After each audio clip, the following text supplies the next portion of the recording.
Hi guys, welcome back to my channel. ಇವತ್ತಿನ special ಏನು ಮಾಡ್ತಾಯಿದ್ದೀವಿ ನೋಡೋಣ ಬನ್ನಿ. ಆಯ್ತು ಫ್ರೆಂಡ್ಸ್, ಈಗ ಫಸ್ಟ್ ಒಂದು ಬಾಣಲಿಗೆ ಎಣ್ಣೆ ಹಾಕ್ಕೊಂಡಿದ್ದೀವಿ. ಎಣ್ಣೆ ಕಾಯ್ದ ನಂತರ ಸಾಸಿವೆ ಹಾಕ್ಕೊಳ್ತಾ ಇದ್ದೀವಿ. ಸಾಸಿವೆ ಚಟಪಟ ಅನ್ನೋ ಟೈಮಲ್ಲಿ ಸ್ವಲ್ಪ ಕಡಲೆಬೇಳೆ, ಉದ್ದಿನಬೇಳೆನ ಹಾಕ್ಕೊಳ್ತಾ ಇದ್ದೀವಿ. ಇದು ಸ್ವಲ್ಪ ಫ್ರೈ ಆದ ನಂತರ ನಾವು ಕರಿಬೇವನ್ನ ಹಾಕ್ಕೊಳ್ತಾ ಇದ್ದೀವಿ. ಕರಿಬೇವು ಚಟಪಟ ಅಂದ ನಂತರ ಮೆಣಸಿನ್ಕಾಯಿನ ಖಾರಕ್ಕೆ ಎಷ್ಟು ಬೇಕು ಮೆಣಸಿನ್ಕಾಯಿನ ಹಾಕ್ಕೊಂಡಿದ್ದೀವಿ. ಮೆಣಸಿನ್ಕಾಯಿನೂ ಹಾಕ್ಕೊಂಡು ನೆಕ್ಸ್ಟ್ ಒಂದ್ಸಲ ಕೈ ಆಡಿಸ್ಕೊಂಡು ಸಣ್ಣದಾಗಿ ಹೆಚ್ಚಿಟ್ಕೊಂಡಿರೋ ಅಂತಹ ಈರುಳ್ಳಿನ ಹಾಕ್ಕೊಂಡಿದ್ದೀವಿ. ಈರುಳ್ಳಿ ಗೋಲ್ಡನ್ ಬ್ರೌನ್ ಆಗೋ ತನಕ ಚೆನ್ನಾಗಿ ಫ್ರೈ ಮಾಡ್ಕೊಳ್ಳೋಣ. ನೋಡಿ, ಚೆನ್ನಾಗಿ ಫ್ರೈ ಆಗಿದ ನಂತರ ಸಣ್ಣದಾಗಿ ಹೆಚ್ಚಿಟ್ಕೊಂಡಿರೋ ಅಂತಹ ಈರುಳ್ಳಿ ಹೂವು, ಅದನ್ನು ನಾನು ಫಸ್ಟೇ ಹೆಚ್ಚಿಟ್ಕೊಂಡಿದ್ದೆ, ಅದನ್ನು ನಾನು ಇಲ್ಲಿ ಹಾಕ್ಕೊಳ್ತಾ ಇದ್ದೀನಿ. ಈರುಳ್ಳಿ ಗೋಲ್ಡನ್ ಬ್ರೌನ್ ಆದ ನಂತರ ಈ ಸಣ್ಣದಾಗಿ ಹೆಚ್ಚಿಟ್ಕೊಂಡಿರೋ ಈರುಳ್ಳಿ ಹೂವನ್ನು ಹಾಕ್ಕೊಂಡಿದ್ದೀನಿ. ಇದನ್ನು ಹಾಕ್ಕೊಂಡು ನೀಟಾಗಿ ಮಿಕ್ಸ್ ಮಾಡಿಕೊಂಡು ಸ್ವಲ್ಪ ಬೇಯೋದಕ್ಕೆ ಬಿಡಬೇಕು. ಹಸಿ ವಾಸನೆ ಹೋಗೋ ತನಕ ಸ್ವಲ್ಪ ಬೆಂದರೆ ಸಾಕು. ನೋಡಿ, ನೀಟಾಗೆ ಕೈ ಆಡಿಸಿ ನೀಟಾಗೆ ಮಿಕ್ಸ್ ಮಾಡ್ಕೊಂಡಿದ್ದೀನಿ.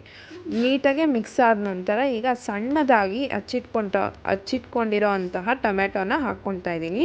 ಆ ಟೊಮೆಟೊನ ಹಾಕಿ ನೀಟಾಗೆ ಮಿಕ್ಸ್ ಮಾಡ್ಕೊಳ್ಬೇಕು. ನೋಡಿ, ನೀಟಾಗೆ ಮಿಕ್ಸ್ ಆಗಿದೆ. ಇನ್ನೂ ಸ್ವಲ್ಪ ನೀಟಾಗಿ ಮಿಕ್ಸ್ ಮಾಡ್ಕೊಳ್ಳೋಣ. ನೋಡಿ, ನೀಟಾಗಿ ಅದು ಮಿಕ್ಸ್ ಆದ ನಂತರ ಇದಕ್ಕೆ ಸ್ವಲ್ಪ ಅರಿಶಿನ, ಎಷ್ಟು ಬೇಕೋ ಅಷ್ಟು, ಸ್ವಲ್ಪ ಜಾಸ್ತಿ ಬೇಡ, ಸ್ವಲ್ಪ ಅರಿಶಿನ ಹಾಕ್ಕೊಳ್ಳೋಣ.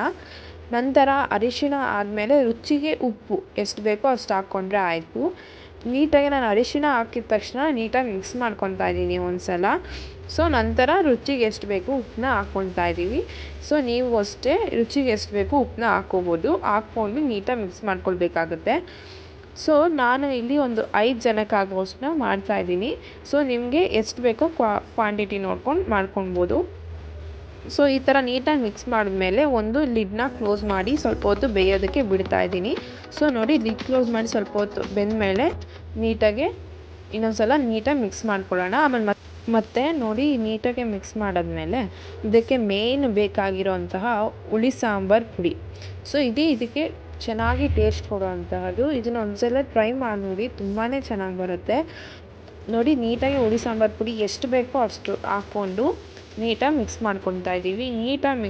ನೀಟಾಗೆ ಮಿಕ್ಸ್ ಆಗಕ್ಕೆ ಬಿಡಿ. ಸ್ವಲ್ಪ ನೀಟಾಗಿ ಮಿಕ್ಸ್ ಆದಮೇಲೆ ನೋಡಿ, ಸ್ವಲ್ಪ ಹೊತ್ತು ಬೇಯಕ್ಕೆ ಬಿಡಿ. ಸೊ ಅದು ನೀಟಾಗಿ ಮಿಕ್ಸ್ ಆಗಿರುತ್ತೆ, ಸ್ವಲ್ಪ ಕುದ್ದಿರುತ್ತೆ. 1-2 ನಿಮಿಷ ಲಿಡ್ನ ಕ್ಲೋಸ್ ಮಾಡಿಬಿಟ್ಟು ಬೇಯಕ್ಕೆ ಬಿಟ್ಬಿಡಿ. ಆ ಬೇಲ್ ನೀಟಾಗಿ ಬೆಂದ್ಕೊಂಡಿರುತ್ತೆ, ಎಲ್ಲ ಒಂದಿರುತ್ತೆ. ಸೊ ನೋಡಿ ಎಷ್ಟು ಚೆನ್ನಾಗಿದೆ ಅಂತ. ಈ ಗೊಜ್ಜು ನೀವು ಯಾವುದೇ ರೀತಿಯಾದ ಚಪಾತಿ, ದೋಸೆ, ರೊಟ್ಟಿ ಎಲ್ಲ ಥರದಕ್ಕೂ ಸೂಟ್ ಆಗುತ್ತೆ. ಸೊ ಒಮ್ಮೆ ಇದನ್ನು ಟ್ರೈ ಮಾಡಿ ನೋಡಿ, ತುಂಬಾ ರುಚಿಯಾಗಿರುತ್ತೆ.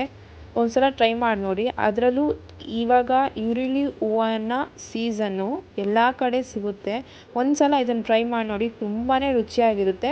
ಈಗ ಸ್ವಲ್ಪ ಕಾಯಿನ ಹಾಕ್ಕೊಂಡಿದ್ದೀನಿ. ಆ ಕಾಯಿನ ಹಾಕ್ಕೊಂಡು ಮಿಕ್ಸ್ ಮಾಡ್ಕೊತಾ ಇದ್ದೀನಿ. ಕಾಯಿ ಅಷ್ಟೇ ತುಂಬಾ ಚೆನ್ನಾಗಿರೋ ಟೇಸ್ಟ್ ಕೊಡುತ್ತೆ. ನಂತರ ಲಾಸ್ಟಿಗೆ ಕೊತ್ತಂಬರಿ ಹಾಕ್ಕೊಂಡು ನೀಟಾಗಿ ಮಿಕ್ಸ್ ಮಾಡೋಣ. ಈಗ ನೀಟಾಗಿ ಮಿಕ್ಸ್ ಮಾಡ್ಕೊಂಡ್ಬಿಟ್ಟು 1-2 ನಿಮಿಷ ಹಬೆಯಲ್ಲಿ ಬೇಯೋದಕ್ಕೆ ಬಿಟ್ಬಿಡೋಣ. 1-2 ನಿಮಿಷ. ಆವಾಗ ಕಾಯಿ, ಕೊತ್ತಂಬರಿ ಫ್ಲೇವರೆಲ್ಲ ಅದಕ್ಕೆ ಸೂಟ್ ಆಗಿರುತ್ತೆ, ಮಿಕ್ಸ್ ಆಗಿರುತ್ತೆ. ಸೊ ನೋಡಿ ಫ್ರೆಂಡ್ಸ್, ಕೊನೆಯದಾಗಿ ನೀಟಾಗಿ ರೆಡಿಯಾಗಿದೆ. ಎಷ್ಟು ಚೆನ್ನಾಗಿದೆ ಅಂದರೆ ಟ್ರೈ ಮಾಡಿ. ಇಷ್ಟ ಆದರೆ ಲೈಕ್ ಮಾಡಿ, ಶೇರ್ ಮಾಡಿ, ಹಾಗೆ ಕಮೆಂಟ್ ಮಾಡೋದನ್ನ ಮರಿಬೇಡಿ. ಜೊತೆಗೆ ಸಬ್ಸ್ಕ್ರೈಬ್ ಮಾಡೋದು ಮರಿಬೇಡಿ. ನೋಡಿ ಫ್ರೆಂಡ್ಸ್, ಈ ಪಲ್ಯ ಎಲ್ಲದಕ್ಕೂ ಸೂಟ್ ಆಗುತ್ತೆ. ನಾನಿಲ್ಲಿ ಚಪಾತಿಗೆ ಮಾಡಿದ್ದೀನಿ. ಇಷ್ಟು ಚೆನ್ನಾಗಿರುತ್ತೆ ಅಂದರೆ ಒಂದು ಸಲ ಟ್ರೈ ಮಾಡಿ ನೋಡಿ, ತುಂಬಾ ಚೆನ್ನಾಗಿದೆ. ಈ ವಿಡಿಯೋ ಇಷ್ಟ ಆಗಿದ್ದರೆ ಸಬ್ಸ್ಕ್ರೈಬ್ ಮಾಡಿ, ಲೈಕ್ ಮಾಡಿ, ಹಾಗೆ ಬೆಲ್ ಐಕನ್ನ ಪ್ರೆಸ್ ಮಾಡೋದು ಮರಿಬೇಡಿ. Thank you for watching.